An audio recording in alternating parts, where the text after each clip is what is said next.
Well, welcome everyone to Anxiety Simplified podcast. I am Joanne Williams, and I am here, or actually, we are here. I have a guest today to share some compelling strategies. Some I have used with my clients as a 30-year mental health professional that I have used with success that you can use as well to make your life just a little easier, a little less anxious, and a little bit more confident. Simply, but you got to practice. So, welcome.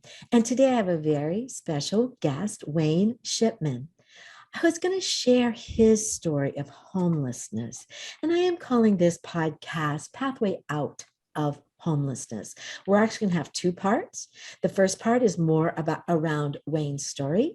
And the second will be more about strategies, solutions, and skills that he's learned that can be passed along to families of homeless community, or even the general public, for all of us to gain a little bit better understanding of what we each can do. So, Wayne, I'm going to tell a little bit about you first, that he was raised in a home with physical and psychological abuse during his mother's 5 marriages. And his experience really of severe emotional problems from early teens all the way into his 30s with turbulent adult years, resulting in several periods of homelessness, and then 3 years, a period of chronic homelessness. He couldn't keep a job because of mental health issues, but he chose a different path, that he wants to share what he learned for skills and ways that he became a fully functioning, working citizen at this point. So in part 2, we'll go more into solutions, but this was more about you, Wayne, and what was your story. So welcome, and so glad to have you here. I am delighted to be here, Joanne. It's been a long journey for me. I've come this far just to meet you, I think. Absolutely. And I believe that. Absolutely. Well, tell us a little bit about this journey and what got you out of it, and just start wherever you want, wherever you feel comfortable, and just tell us more. We're all excited to hear. I think all of us can say that we've had some kind of trauma, or the new term I've learned recently is adverse childhood experiences, the ACE. Absolutely. And I didn't know there was a difference, because to me, kind of for my teenage years, especially, it was one very long traumatic experience. It wasn't so much physical. When I was very young, a little boy, one of my stepfathers, I know you mentioned, my mother had 5 marriages, and that was by the time I was 12 years old. And so this part of my story, me coming out and talking about this openly, I've done a lot of closing doors behind me in order to get here, because this stuff that I'm open up about, it's stuff that I've really tried to dance around and not bring shame to anyone, in my family, or, I don't feel like my mother deserves to be like brought out into the open and shamed about it. But the time has come that my main message is this is more common than we realize. Maybe not 5 marriages. The problem is, I thought when I became a young adult and I went into the Army, 18 years old, joined the Army, I was going to be a patriotic soldier. I kind of thought I had my head on, and I thought I knew what the world was about. I thought I knew who my parents were. I thought I knew kind of what was going on. And as I got more into the real adult world, I tell you, I knew almost nothing. Most of my child rearing and stuff wasn't really created by, conversations around the dinner table. We didn't have a lot of that. When we did have dinner and get, family time together, there wasn't really any emotional talking and exchange of like, my parents didn't really check in with me and see how I'm feeling and how I'm doing. Right. And I was pretty much ignored as a child and left out on my own to figure things out. But the biggest challenge that happened for me was I started trying to find my biological dad, when I was a young teenager, maybe 15, 16. I really wanted to know what was going on. I was all dead ends, and of course this was in the very early 80s, no internet, and my mother swore that she didn't know where he was. And she didn't tell me a whole lot about him or about anything. So as the years went on, she wanted me to be adopted by her most recent husband. And I didn't want to go through with it. I felt awkward. And, to be honest, I really didn't like the guy in that way. He was just my mom's husband. Every man in my life, I've always called them by their first name. Well, long story short, since we're crunched for time, in the year 1999, so my adoption was finished in 1987. So in 1999, I discovered my father, and it was just a fluke because I was doing searches online and he had just recently got a new phone number. So it was listed public. So I found him, and come to find out, he knew all along through the years that my mother was trying to push this adoption, and he refused. He wouldn't sign. And at one time, she actually had me write a letter to a judge and deliberately manipulated me and my father into this adoption process. And a long story short, this is how manipulating it was. It was pretty terrible later on to figure out that this was a trick. But what did that do to you emotionally or mentally, that you feel like this ruined me? I manipulation became a walking, talking, angry, foul-mouthed, resentful, hatred young man. Yeah, I bet. The whole story of, all of the stepfathers and how much we moved around, and we became a military family. And the last husband, we went to Germany. So we were all, me and my sister were pretty much stuck in Germany in a family we didn't like to be in. But in my mind, later in the years, as I started really kind of freelance traveling around in America, I got so burned out on trying to be like everybody else and be normal. And fit in. And I just kind of started, to fit in. And I was really on an identity search. I was really struggling with who I was as a person. Yes. And come to find out, I was suffering from some really serious, hardcore mental disorders that I really didn't know what they were. I knew I was angry. I knew I had a lot of depression. And from the summer of 9th grade is when I first got turned on to smoking pot. And so I became kind of the flower child hippie. I had very long hair, going through 10th grade and 11th grade. I would just sit in class and fluff my hair and stuff. But I didn't have any philosophy. Most of the kids in 10th and 11th grade, they were already taking the ASVAB test, and they were already like planning what they're going to be doing. Everybody kept asking me, Wayne, what are you going to do? We're going to be out of school pretty soon. And I was just like, I don't know. I didn't care, to be honest with you. I didn't care. And so that became my personality trait was I didn't care. So I didn't care about learning. I didn't care about education. I didn't care about jobs. I didn't care about any of that adult responsibility. Well, then one girlfriend I met got pregnant, and suddenly I started trying to care. 1988, my first baby was about to be born. And that was the major shift for me as an adult, was like, it was more like, oh my God, this is real. Like you can't just pick and choose like what responsibilities you're going to take. I can't just use that anymore. I can't just say, well, I don't feel like working, I'm just not going to work. It's like, oh my God, I'm having a baby. Well, 3 or 4 years later, I had 3 children altogether, 2 different mothers. But having children struck me very seriously as it's time to wake up. Like it's time to actually have a shift now, not later, now. Like it's kind of too late, but I have to do it now. And that struggle began. That's when my mild kind of anger management problems turned into real bipolar anger.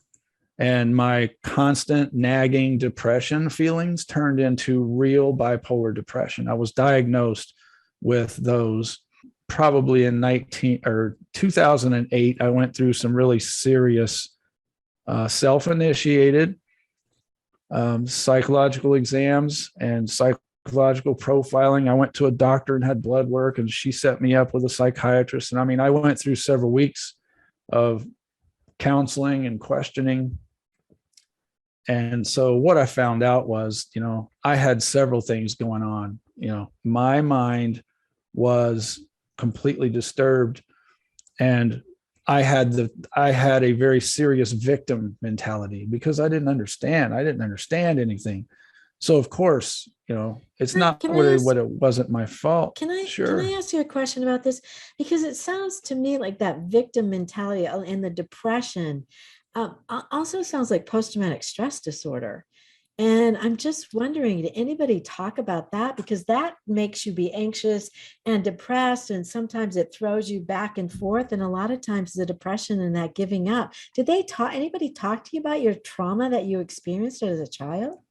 They did, but I'm trying to walk on eggshells here. It's not because I'm shy to talk about my own experiences, but what I've learned, probably what as an expert, you can use different explanations and we can call it PTSD or we can put a label on it, but that doesn't describe the emotion or the experience of what it was for me. PTSD, yeah. The stepfather that really whipped me a lot and cussed a lot and punched walls and broke things, and that was traumatic for me as a little boy because I just had to witness that all the time. But it wasn't just him, it was him and my mother. My mother was throwing plates across the room and breaking windows, and she was just as violent as he was, kind of in her own defense. But me and my sister was just in the room watching this. But over time, I think the PTSD set in as the problem was I never had skills or tools to process those things that I was experiencing. And even later as an adult, I was 34 years old when they finally diagnosed me with some of these things, and it gave me a target when they actually started telling me, this is what we have to deal with here. I was able to go back to my apartment and just look things up online and say, oh, wow, that's what post-traumatic stress, and PTSD used to be limited. It used to be kind of a coined phrase for soldiers in combat. But now we're realizing, it's anything children following a trauma is PTSD. It's children witnessing things that they don't know what's going on and can't understand and figure out why this is going on. And they can feel threatened themselves, or watching their mother or, somebody they love being threatened. And so it does something in our brain for protection and going into protect mode and survival mode all the time. I mean, like you're saying, without the skills. So how did this go into homelessness? At what age was this that turned? My homelessness was more of a result of my rebellion of adult responsibilities at first. Okay. I tried my absolute best as a human being to be a father. Yeah. I tried my best to be a husband. I tried to be the breadwinner. I was working 2 jobs, sometimes 2 jobs plus some hustles under the table, and I couldn't bring it. And my family was, even when we were working, me and my wife would both have a job. We were just paying most of the money in daycare anyway. It was just bleeding us out. And so our marriage was suffering. My toxic personality was just unbearable. It wasn't my wife. But just like you said, without the skills, without knowing how and what to do, it's hard to blame yourself, your wife, your children, or anyone, because you just didn't have what you needed to make this work. I'd like to make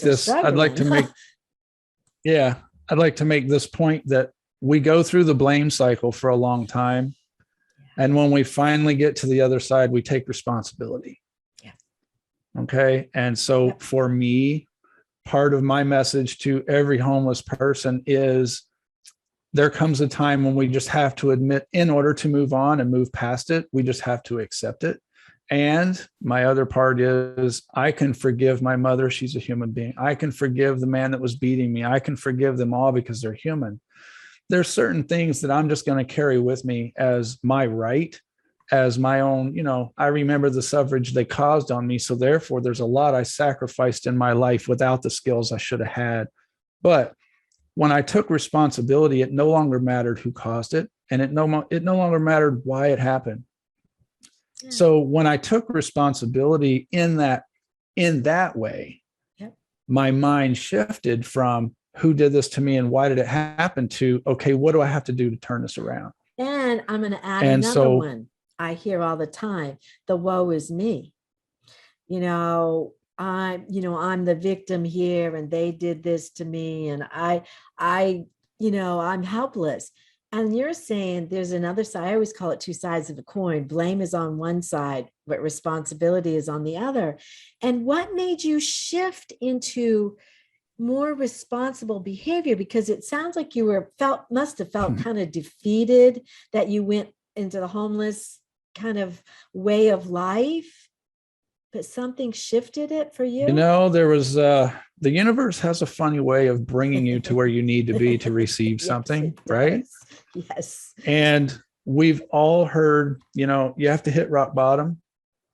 For some of us, I mean, maybe you didn't, but for some of us, rock bottom is a very dark, very long tunnel. And, in my case, being homeless, it wasn't homeless that had me ashamed. I was, unfortunately, I was in Portland, Oregon, and I was hanging out with the hippies and the drummers and the fire dancing chicks. I was having a great time for a while. But when I realized my children didn't see it like that, every time I'd talk to them on the phone, it was like a 3-minute conversation. They were ashamed of me in a way that demoralized me. Okay. Because I thought, they're with a military family. She's remarried. They don't need anything from me. They thought their dad is a homeless man, and whatever they see on TV and in the movies, that's what they thought. So they thought I was this kind of ugly guy with whiskers pushing a shopping cart, which I never did.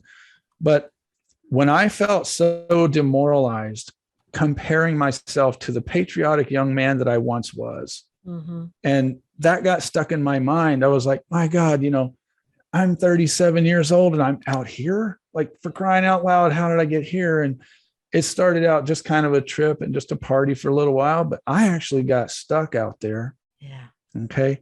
And the 3-year period I was in and out of hotels and apartments, and I would get a job, but in 2 weeks or a month, I'd lose it again. I was back out there. I went into some hardcore drug stuff. To be honest with you, the big turnaround for me, I'm just going to skip to it. I got hungry. I realized one day that hunger is a really serious motivation. When you're hungry and your stomach is hurting with pain, you will find something to eat. Even if you're going to eat the bark of the trees, it doesn't matter. You got to eat, right? Well, I became that hungry for knowledge. I wanted skills. I wanted someone to help. Don't just label me with bipolar and PTSD. I want to know how to deal with this. And of course, almost everybody I talked to, every counselor and doctor I went to, they had a list of preferred medications, based on these symptoms. And I rejected them all, Joanne. At the time, though, I was telling my doctors, I said, your pills can't do any, what my marijuana can do. I mean, I can go outside and smoke, and within 4 seconds, I'm smiling, I'm happy. And then, the doctor made a comment one day that really stuck in my head. And this is what caused me to actually make the switch. She said, you either have to live with your symptoms or you need to take these medications so you can manage your moods. And I said, well, what's the middle ground? What's about the skills? Yeah, I was going to say, how about learning to manage the symptoms? What about that? Why am I the one that can't walk around and be like normal people? Like, why are you telling me that? She says, well, in my professional opinion, anyone with bipolar or anything hasn't learned to manage their skills without some medications. And I said, well, how long does this have to go on? She goes, as long as you have symptoms. And for you, it's your brain is a bipolar brain. And so anyway, we went into that. The very next day, okay, I was working through Labor Ready most of the time, making some money, and I loved going to Goodwill. And it's kind of the old yard sale guy in me. I love just picking through stuff. I found a Tony Robbins cassette tape program, and it was the Personal Power 2 program. And this thing was in this great big, real thick thing, and it was 30 cassette tapes, you know. Well, I had like $18 on me, and I took this up there to the clerk, and I said, I really need this. Like, this guy looks like he's like really important, and he's got all these programs, and I see the labels. And she goes, no, the guy said, we don't bargain prices. I mean, it's priced. And I said, I got to have this. I got to have this. You don't understand my problem. I'm homeless and I got to learn this. She said, the guy said he would hold it for 24 hours. The next morning I was at Labor Ready at like 5:30 in the morning, like my record time. I made it there. I found a way to get there. I worked for the day. I made it back and I got my program. You know, I had one of those great big Walkmans from like the 80s, and I had them funny headphones. I stuck Tony Robbins in there for the first time. I'm getting kind of some soul chills right now. I am too. But this is what it takes, though. I mean, you know, I was walking around with my disturbed voice in my own head. And at that point in my life, I had these whiskers that were so ugly, and my hair was like 3 inches underneath my hat, just sticking out. I realized later on, you might run into this with some of your clients, and this will give you a clue. It wasn't the razor and shaving. I didn't hate shaving. That's what I thought. What I hated was seeing myself in the mirror while I was shaving. I had to look myself in the eyes. Yeah. And you know what, Joanne? There was just lifeless eyes looking back at me in the mirror, and that was me. And I finally realized for the first time, if the eyes are the window to the soul, I'm still in there somewhere. Yep. Right? Good. That's what turned me on. I said, you know what? If it's true that the eyes are the windows to the soul and I see myself, I'm only seeing this image of myself, but I'm still in there. I'm going to find this guy. And I started listening to that Tony Robbins, and not only Tony Robbins. I mean, he's not the savior of the world, but Tony Robbins is a lightning rod of motivation and optimism. Yes. And at that time, that you might as well have been talking Chinese to me. And in fact, I've got a notebook to this day that I carried in my backpack. My vocabulary was so terrible when I was living out in the woods, in the wilderness as a homeless guy. I couldn't remember. I sat down with a pen and I tried to write down positive words. I got like 9 positive words on a list, and that's all I could think of. That's how angry and disturbed I was. And Tony Robbins, within an hour, I was saying things like, you know, just wild, crazy, optimistic phrases was coming out of my mouth. And I'm like, I was walking around listening to the headset, just talking out loud. Tony says I can make it. Tony Robbins says I can turn my life around. Tony Robbins is this guy. I'm going to listen to him. And yeah, that's where I was. And I got fired up, excited. And that's what it takes. That's what it takes. And it sounds like it worked for you. You know, it didn't take 3 years of therapy, or it didn't take 3 months of something else. It's like it was pretty instantaneous for you. There was something in that message that resonated with you, that gave you that possibility. You can do it. And that is what turned you around. And so tell us about your life now, or since that turned you around. Oh my God. Well, I was also that guy. This was in 2007 when I discovered Tony Robbins. Okay. At that time, also, I had a fascination with bookstores. And in Portland, there's bookstores everywhere, just like coffee shops, you know, there's bookstores everywhere. And Powell's books, you know, and I used to love going in there, and I would buy myself, I'd pay the $3 for the coffee. I didn't care. It was great coffee. And I would stroll around in there and pick out books and just sit down. They had tables you could sit down and read, and you didn't have to buy the books. And I was over there with my little cell phone, and I was taking pictures of the pages. And there was like a list of 1 to 10. These things were like, name off some of the goals you want for the future. And I would sit there and drink my cup to the bottom, and I couldn't think of a goal for the future because I didn't think I could do anything with my future. The thing about Tony Robbins, and I'm sure you specialize in finding the message. It's not the golden carrot we're chasing after. It's self-worth. I wanted to feel like I could be someone with a voice that mattered. And I just wanted to know, I wanted my children to find out I became a respectable person. That's when I wrote down my goals, I wrote down the word respectable. And that word, when I looked at it on the paper, it almost made me mad. I went outside and had a cigarette, and I was like, that means I got to be nice to people. And that means I got to learn like this new vocabulary. And like, God, I just, I hated myself so bad. Being respectable was like out of the question. I ain't going to respect you. What have you done for me? Okay. So today, this is 2021. That's what, 14 years? To be honest with your audience, still to this day, I do still have bipolar triggers. They happen. And from what I understand, when we have real disorders in the mind, it's real. Okay. And positive attitude ointment sometimes just doesn't fix that. But what I've learned is skills so that when something comes out of my mouth, I'm able to kind of grab it right away instead of letting it get out of control like a fireball. But I'm a semi-truck driver right now, and I go all over the country. So that's a testimony kind of by itself, because you can't just go out and get a semi-truck driving job. There's serious background checks. If you had any drug violations, any alcohol-related driving violations, anything like that, even certain terminations, getting fired for a bad attitude, they ain't going to have you behind the wheel. And I got to add, think of the responsible behavior you have to be in. I don't know how much that thing weighs, or more or less how much that big truck costs, but you got a lot of responsibility, that you are it's pretty for. Yeah, it's intense. And so in that respect, I know we don't have much time, but in that respect, what I've developed in the last 14 years now is literally a new lifestyle. The solution to our worst problems is recreating our habits and recreating our lifestyle.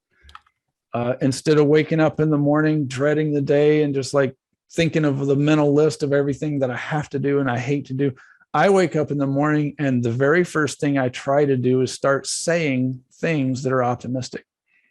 And sometimes that hurts, it ain't an optimistic day sometimes, but so the lifestyle change is I have to deliberately monitor my thoughts, and I have to watch my mouth, and I have to be courteous to other people, and I have to actually want this. Okay. Yes. I have to want this. It's a choice in my life. It is, but it's a choice we have to reinforce not only every day. You don't just wake up in the morning and decide this is all day long. Our choices are momentary choices all day long.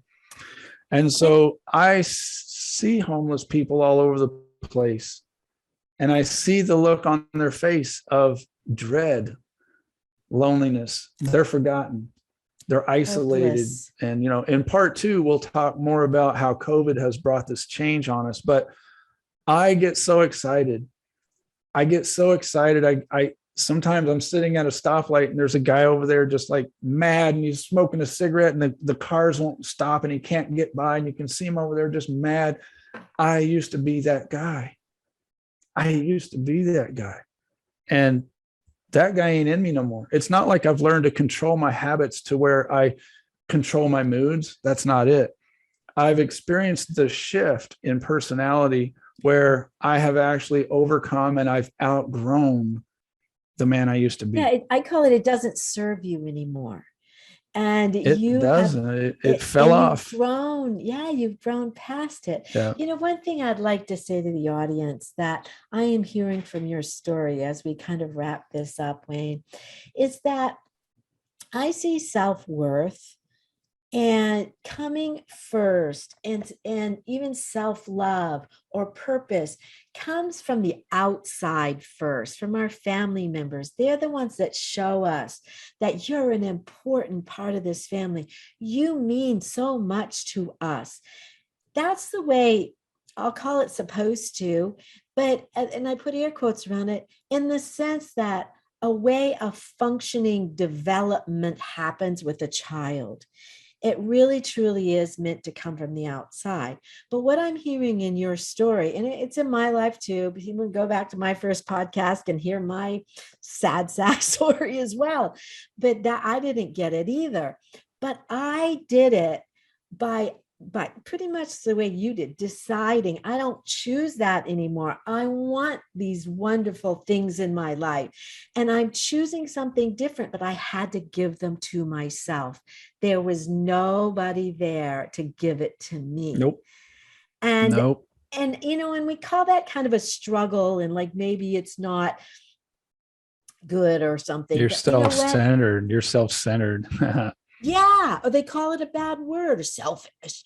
But I'm telling you, You're you got to self-centered. learn the skills and do it yourself. And I just want to make another comment.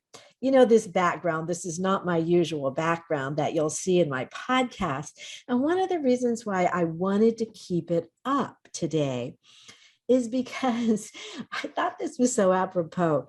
I'm doing a Roku series, 4 series on success killers, or how to create your version of success. And, Oh this is man, I kind want of to be in my, your class. well, it's going to be on TV. It's going to be 4, shows. Mm. But, this is like, is this your version of success? This beautiful picture behind me? Or we all have a different picture, but you to me, but you have to define it. Are you living what you consider a successful life? And we can always do something different, but I want people to not compare or judge somebody else for the way they are living and seeing it as right or wrong, but in ourselves. How do we feel as we get up every morning and say yes instead of Yeah. no? So Yeah. I just wanted you to hear, I'm seeing your version of success here. And I think that's why I really wanted my audience to hear your story, that this isn't all about the poor me and the poor homeless. It is about a version of some, or a place card in somebody's life, but it doesn't mean they're there forever, or that they're going to be there forever. They're in a place and time, and that we all can make a difference in that. And that's what we want to talk more about it in part 2. But before we go Yeah. on, Wayne, I'd love for you to just kind of sum this up, or tell us some last thoughts that you might want our listeners to hear from you. And then I would love for you to tell us, how would they find you?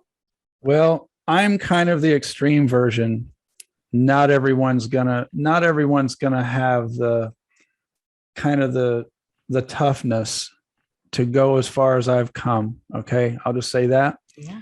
And I'm not patting myself. What I'm saying is the adult reality of the world we live in is tough. It's harsh. Okay. To the extreme, when you said, what is my version of success?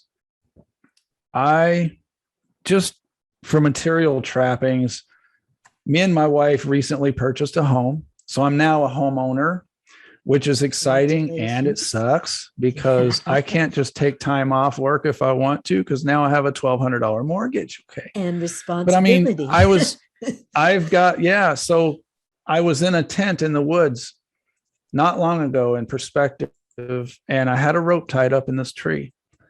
And I didn't tie it up there to commit suicide, but I was very, very seriously contemplating going ahead with it, because it wasn't my life in the past that was so dreadful I wanted to kill myself. It was the life in the future. If I'm going to be this guy and this is going to be my experience, I don't want to be here. I don't want to see the future. So I had this rope up in the tree because rats and stuff kept getting into my backpack and my food, and I'd hang my backpack up there.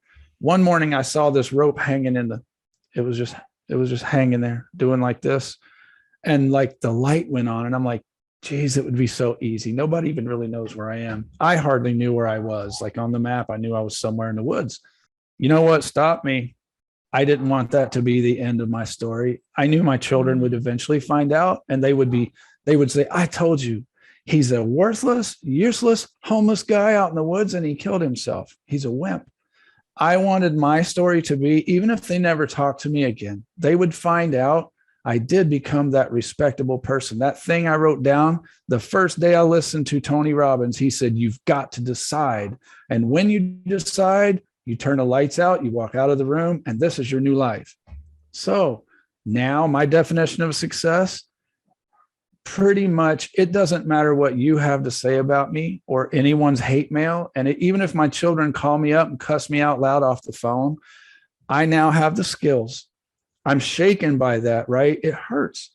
But within minutes, I can regain myself and I can step back out into the daylight and I can continue. Whatever it is I have to do, I can continue.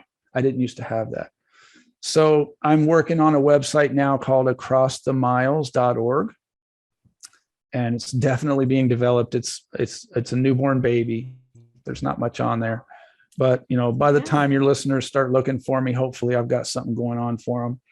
And you're welcome to share my Facebook link in your description below or whatever you guys do. And It's not, this is another thing before we leave, your audience needs to know you have the absolute right to stand up for who you are. I had a Facebook page recently and I had something like 800 friends on Facebook. They weren't interested in anything to do with homelessness or the content I was trying to put out there. I could take a picture of a fudge brownie and a cup of hot chocolate and say, this is what I had for breakfast. I would get like 400 clicks and likes and all this stuff blowing up my page. I deleted the whole page, Joanne. I dropped it. I deleted that. I deleted my Instagram account at the time because I found out I was trying to please people in order to get a response. The same I was doing in my family, the same I was doing at work. So now my complete radical transformation is I've learned who I am as a person and no one can take that from me. Even if that means a toxic relationship in my family, if it's my children, if it's my mother, we don't speak. I'm not taking their poison. So that's my success. And I encourage your listeners, stand up for who you are. Decide who you want to be and then stand on it. Good for you. Oh, that's a wonderful story. I really, really appreciate you sharing that. I think everybody's going to get something out of that. So thank you for being here with us today, Wayne. And my pleasure. Okay, good. And my pleasure as well. And so we are going to go into part 2. And before we do, I always want to make sure you know this is by no means a replacement for therapy or any kind of medical attention. If you need it, please always reach out to take care of yourself. Or if you ever are feeling like you want to hurt yourself, there is always somebody standing by at 1-800-273-8255. We'll also put some other resources in podcast part 2 of Pathway Out of Homelessness that everyone can use. So thank you, one and all, for listening. Please support our podcast by rating, reviewing, and subscribing to show your support. And remember to use and practice the skills we talked about today so that you can feel more joy in your heart and bring it into your life. You can always go to our website, anxietysimplified.net. If you are looking for more information about emotional support animal or to get certified to have a psychiatric service dog today. Bye for now.